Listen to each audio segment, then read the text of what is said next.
Oh, goody. All right, what's going on, everybody? Zombies here again, and today got another Mercenaries video. This one, we're going to be going through what all 10 event tasks are for this N'Zoth event. Currently, if you haven't seen my other video, I just put up locked out of Hearthstone due to a bug with the new bounty, and so don't do that right now. I think they actually disabled it until they're fixing it, but that'll be out soon, hopefully. But in the meantime, we did have the event tasks data mined, so I figured get this information out there. That way, you know what to kind of plan for and aim for with what mercenaries you want to get up to be able to complete all 10 events and get that sweet, sweet N'Zoth portrait. So it sounds like we might have a little bit more time with this event than Leroy. I think at the very least it's going to be 3 weeks to a month. So decent amount of time, but some of these are rather specific. So you might need some specific mercs. So this helps you get ahead of the game. So going right through them here. Our first one is complete corrupted Murlocs bounty with at least one Murloc in Darkshore.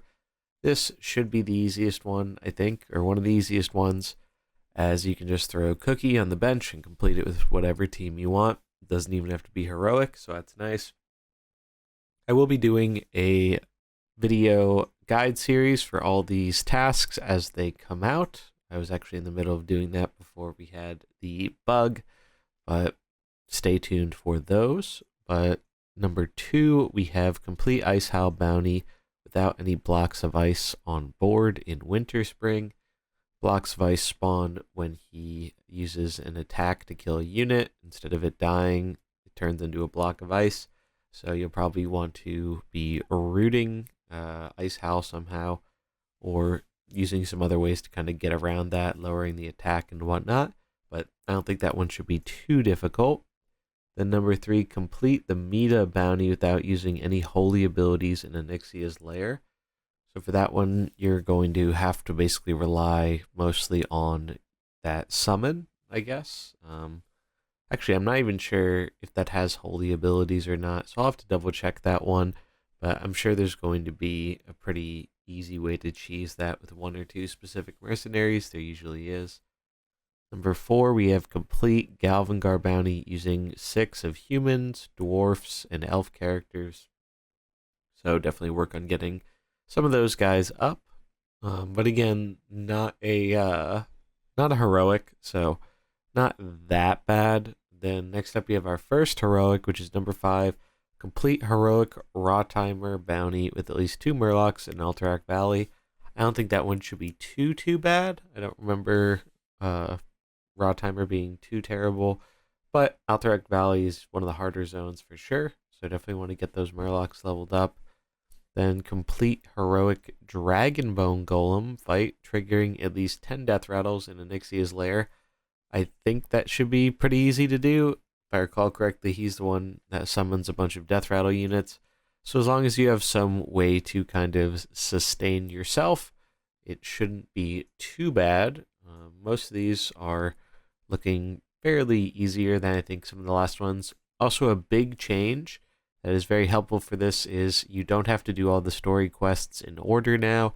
Now, the first area of every bounty will automatically be unlocked. So that should make it a little bit easier for newer players or returning players who didn't get very far to progress, which is pretty nice. Number 7 here, deal 100 damage with N'Zoth's corrupted Viscera in a single battle. These ones are usually pretty easy. You just make some cookie fish and stuff like that, or you can buff it up or do both of those things, and usually the damage ones are the easiest of the bunch, so that's not too bad. Then we have complete Emperor Thorison bounty without setting off powdered kegs. It's been a while since I've done the Thorison bounty, so I'm not 100% sure how easy or hard that one will be, but it is definitely, I guess, one of the harder zones if you don't have a lot of stuff leveled up yet. I know Blackrock can be tricky. Then we have number 9, complete heroic Popsicular bounty with at least 3 Murlocs in Alterac Valley. So a lot of these are requiring Murlocs. Popsicular, if I recall correctly, was one of the easier bounties to do in Heroic Alterac, and I don't think his Heroic was that much harder than the regular one. So I wouldn't worry about that one too much. Just get 3 of those Murlocs up. I think if you want some Murlocs to go for, definitely go for Cookie. I think Murky's also a good choice because everyone got him for free, and I'm pretty positive in the next big Merc drop we're going to have more Murloc synergy, and it'll probably make him better. And then for the last one, Old Murkai is a good choice. You could do something like Mutanus if you want to go a bit more defensive. You have a few options. And then the last one here, land a killing blow with N'Zoth's Spawn of N'Zoth against Gigafin, or Gigafin's Maw in Corrupted Murloc's Bounty in Darkshore. So that one I don't think should be too hard. Again, haven't gotten to do that fight yet because, like I said before, currently locked out of the game. But usually those ones aren't that bad. You just get your summon up and then you find a way of buffing it while making sure they can't really hit it. And usually it's not that bad. Or you can just get it down to a low HP to where the summon can just kill it right as it comes in. So overall, I think most of these actually seem pretty reasonable. I think this is kind of up there with Leroy in terms of being a little bit easier. But now I think this one is more accessible than Leroy because you don't have to do all the different story quests. So if you get stuck at one, I think it's easier to still complete this potentially. So that's a good change. And another nice change is once you do complete the event, during the duration of the event, Toki will return once the event is over. So that's nice. It was kind of annoying before how you had to give up your daily Toki coins, even if you already finished the event. So that's a positive change. Hopefully there won't be too many bugs with this event like there were with ones in the past. But for the time being, we don't know because most people can't do it until they fix it.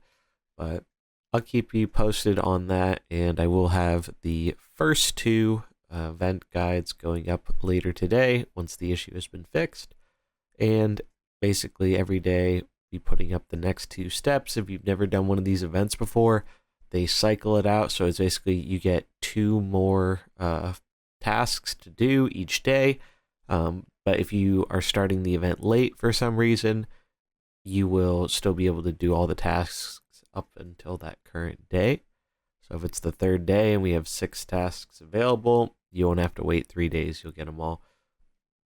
So that's kind of our overview for the N'Zoth event. Pretty interesting stuff. Should be fun to go through. I really like these events, and I'm looking forward to getting into it as soon as everything is working again. So thanks so much for watching. If you enjoyed it, do remember to like and subscribe, and I'll see you in the next one. Peace.